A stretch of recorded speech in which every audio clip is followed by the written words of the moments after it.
Today we're going to be talking about fan accounts. Unless you are part of a fandom or a group, a lot of people don't know what a fan account is. We're going to give you the breakdown, explain what it is, and why they're so important to fandom and fandom culture.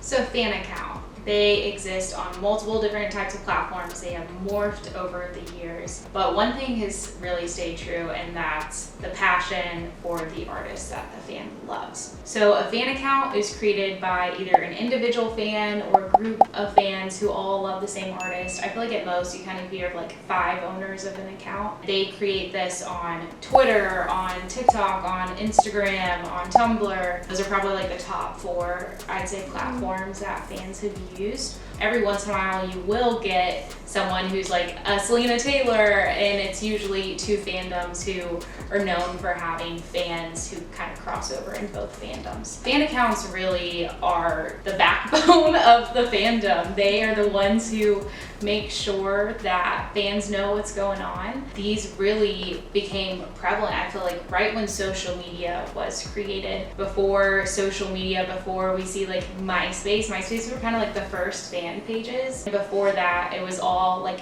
male fan clubs where you would receive a letter, or like the Beatles had a fan club where every Christmas they delivered a little vinyl to the people in their fan club. So really it started with the OG fan clubs, and then as social media platforms began to pop up with, MySpace, then Facebook pages, this is really where fan accounts were created. There are sort of different categories of fan accounts. Probably the biggest type and most common are update accounts. They know everything that's going on about that artist. They know it as soon as it happens, and they'll tweet it out, post about it. And these fan accounts too, like, they are on top of it. On top of it. Half the time I feel like they post things that the artist has not even posted about themselves. Yeah. These are accounts that are probably, I'd say, the most active. A lot of these accounts have multiple owners just because it is a lot to have to update and keep up with stuff. A lot of these accounts get a lot of insider info, so if you are running one of these accounts, you probably know some stuff that a lot of people don't know. Yeah, and that's one of the things too about fan accounts is, in the beginning, like, they do not have any artist actual interaction. They're finding their content from all over the internet to post. And then as we've seen fan accounts really rise, very few artist teams really do this, but you see some like Harry Styles and Taylor Swift, who their teams now reach out to the top fan accounts and will provide this information, or like with Taylor Swift, get a secret session. It is really cool if you have a big fan account. You are a VIP, you have that access, which is super cool. So besides update accounts, there are also like short accounts where they will just push artist music and update just solely on how their music is doing in the charts or streaming wise, or their music videos doing on YouTube. There's also fashion archives, or just plain fashion accounts where they only post about artist style and what they wear. For example, these are the shoes that Olivia Rodrigo wore at the VMAs. Also similar to update accounts, they do a lot of digging. They're not as active as update accounts, but it's still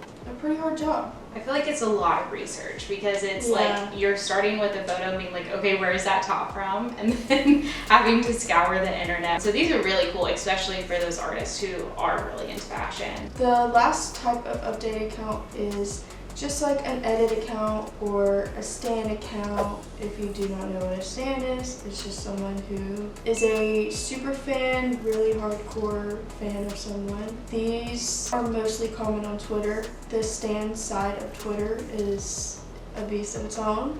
Edit accounts, I would say, sort of started on Instagram, and then once TikTok became a thing, now they are really common on TikTok.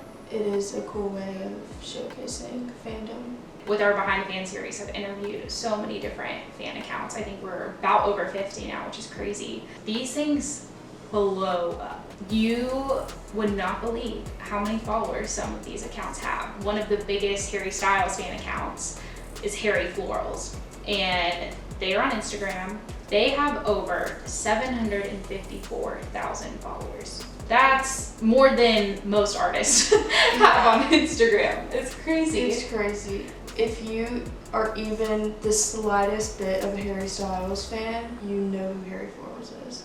You also see personal accounts, but they kind of are intertwined with being a fan account. A lot of people see on Twitter their accounts are this way. These are the people whose like whole personality is being a fan. Right. Their life revolves around fandoms. These accounts almost become like fandom influencers, especially on TikTok. I feel like a lot of fan accounts are people's personal accounts, but they just have a username about Taylor Swift, or they have a personal username but they just make videos about Selena Gomez. I feel like a lot of times fans either like love showing their face or don't want to show their face at all, just for privacy reasons, which we totally respect. The last type of fan account I feel like was very popular in the 2010s was like bring artists to blank country. I know you remember this because you're an OG director. Yes. There was like this whole campaign and it was bring 1D to me. I feel like these aren't as common anymore. However, I do see a lot of accounts that have to do with the location and wanting artists to either come to that country or spread the word about that artist in a specific country. If we've seen anything through our Behind the Fans series, it's that fans exist all over the world. We're so lucky that we live in the US where artists tour all the time. Yeah. And I did not know until we were speaking with fans who live in Germany or they live in Brazil or Mexico, and hearing that these huge artists that we take for granted who tour all the time here, they're only coming there like once every 4 or 5 years. It really is a special thing that they get to bring that artist to their city, to their country. There'll be fan accounts in other languages. We've seen this a lot too, like BTS fan accounts. There are fan accounts who literally just translate. It's really cool how culture gets to spread throughout fandom. I think too that just proves that music is universal language. And then one of the biggest Twitter accounts that we interact with a lot are the Five Sauce family. We both love Five Sauce. We have loved working with them. They themselves have almost 500,000 followers. It's like 458K. And then on TikTok, it's a lot of edits, a lot of concert footage, or maybe if they have a documentary out and they're posting clips from that, or interview clips, or even all the Easter eggs. Like I love all the fan theories on TikTok. I feel like there's a lot of fan theories there. And one of the big edit accounts was Cornelia Street for Taylor Swift. So they post Taylor Swift videos all the time. There's still some of these that exist, but if we go back to like OG fangirl culture, Tumblr was like where a lot of this just like blew up. You were having people post updates all the time, and then really not a lot of artists themselves got on Tumblr, but then Taylor Swift did, and like that was a whole thing and how she found fans for her secret sessions. I see a lot of update accounts still posting on Tumblr. There's a lot of fan fiction on Tumblr as well. It's cool to go back and look at the evolution of fan accounts. Fans would make websites. It wasn't even fan accounts, it was full on websites for artists. And there was one that was like Nick Jonas Worldwide. That was like the OG, I feel like, fan account. What fan account did you have? I had a One Direction fan account. Of course. When I was like literally 13. See, I had like a mixed Tumblr fan account. I didn't have 0 followers, but I wasn't like super famous fan, but like I had a decent amount. I didn't have a lot of, Yeah. maybe like 500. I feel like Tumblr more than any other platform. It was not just like music fandoms. That was the first place I feel like all those people could really connect very well. I feel like on Tumblr it's easier to find a community and connect with them because you can just very easily look on the hashtag. Like the hashtags on Tumblr are very organized. And a great example who we love, we absolutely adore, Carla Jonas. She was one of the very first fan accounts I actually interviewed with the Behind the Fan series. We share our love with the Jonas Brothers fandom. She is such a great example of someone who has combined like a personal account with a fan account. It's these super fans who are giving these big artists their careers. You know, the whole Jonas team knows about Carla, and you know, Carla calls Nick her bestie because they see each other so much.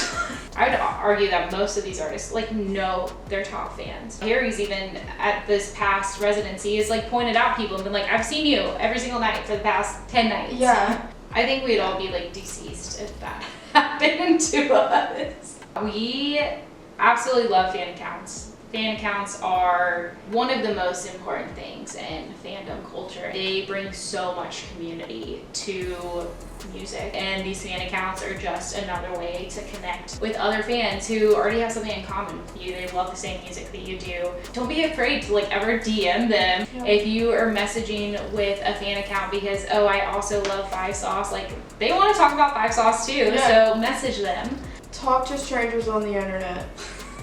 I don't know if that's good advice. Be safe about it. Don't give personal information. Don't give personal information. Be smart. Be smart about it, but do it. Oh my gosh.